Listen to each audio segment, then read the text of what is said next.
আসসালামু আলাইকুম। আজকে আলোচনা করব ইনফিনিক্সের একটি দুর্দান্ত স্মার্টফোন যেটা কিছুদিন আগে লঞ্চ হয়েছে, ইনফিনিক্স নোট 40 প্রো এর ছোট ভাই ইনফিনিক্স নোট 40s। কথায় আছে না, আগে দর্শনদারি তারপর গুণবিচারী। ইনফিনিক্স মনে হয় এই কথাটার উপর ভিত্তি করেই বারবার ফোন লঞ্চ করেছে। আমি যে ফোনটির কথা বর্ণনা করতে যাচ্ছি, এই ফোনটির লুকস এবং ডিজাইন দেখে আপনি এই ফোনটির প্রেমে পড়তে বাধ্য।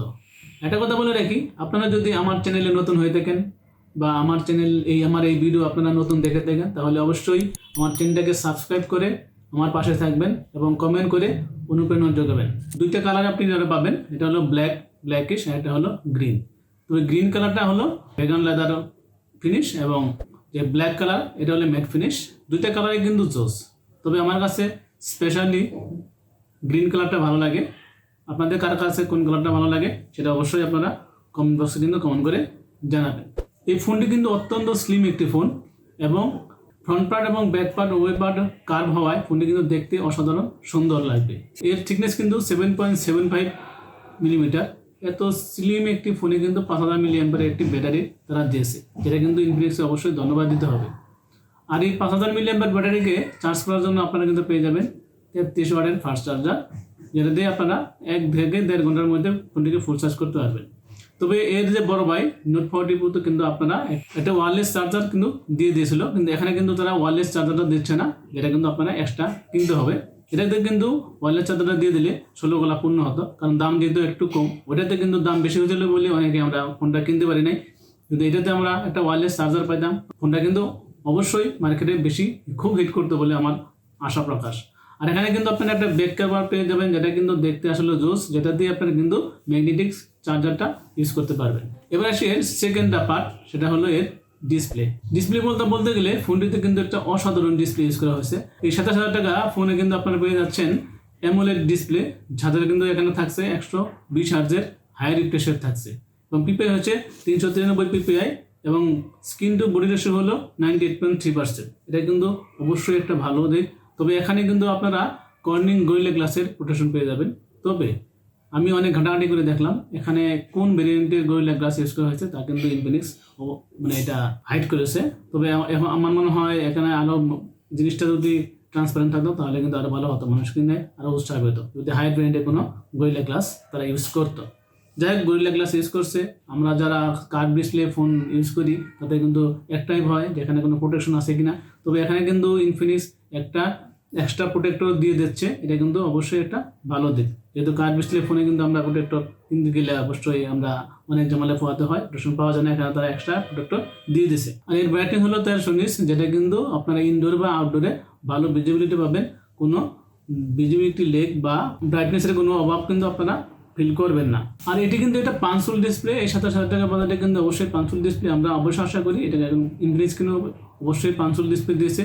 তবে সবচেয়ে মজার যে বিষয়, যে জিনিসটা আপনাদের সবচেয়ে বেশি ভালো লাগবে সেটা হলো এর চিন এবং ভেজেল নাই বললেই চলে, যেটা কিন্তু এই অন্যান্য ফোনে, এই বাজেটের ফোনে কিন্তু চিন এবং ভেজেল ভালোই বড় দেখা যায়। তবে আপনি যদি ফোনটি ধরেন দেখে মনে করবেন যে আপনি পুরো একটা ডিসপ্লে ধরে আছেন, এখানে কোনো ফোনই মনে হবে না। আর যেহেতু কার ফোন আপনার হাতে নিয়ে অবশ্যই একটা প্রিমিয়াম ফিল পাবেন, এটা কিন্তু বলা যায়। আর ফোনটি অনেক থিকনেস করাতে কিন্তু অনেক চিকন হওয়াতে এখানে কিন্তু তারা 3.5 mm অডিও জেটার দেয় নাই।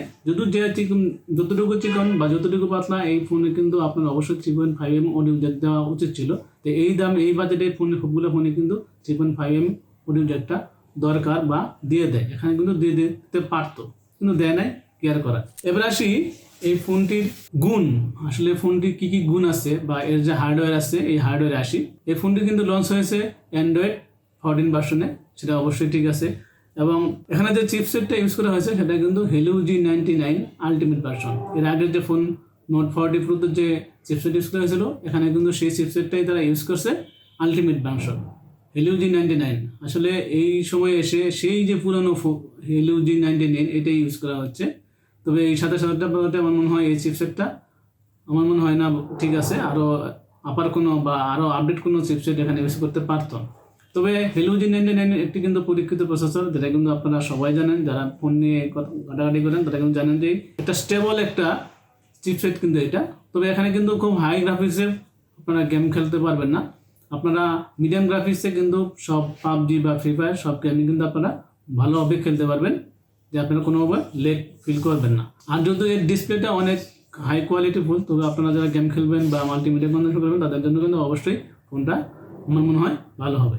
তবে এই ফোনটি কিন্তু খুব একটা বেশি গরম হয় না, এটা বলা যায়। তবে এখানে যে ইউআই ইনফিনিক্সের যে ইউআই সেটা কিন্তু আগের থেকে অনেক বেটার করছে। এখানে আমার মনে হয় আগের যে ইউআই ছিল সেটার থেকে অনেক বেটার, তবে অনেক ব্লোটওয়্যার দেখা যায়, সে কিন্তু ব্লোটওয়্যারগুলো কিন্তু আপনারা কিছু কিছু ইনস্টল করতে পারবেন, সুতরাং নো প্রবলেম।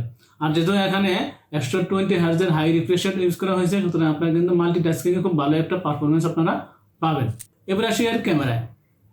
এখানে কিন্তু ক্যামেরায় চমক রাখার কথা ছিল, কিন্তু এখানে কিন্তু ক্যামেরা খুব একটা চমক রাখতে পারে নাই। ক্যামেরা আগের মতোই 108 মেগাপিক্সেলের একটি ক্যামেরা ইউজ করছে মেন সেন্সর, একটা কিন্তু 2 মেগাপিক্সেলের একটা ম্যাক্রো সেন্সর। এটা কিন্তু আসলে দেওয়া না দেওয়া ঠিকই একই কথা।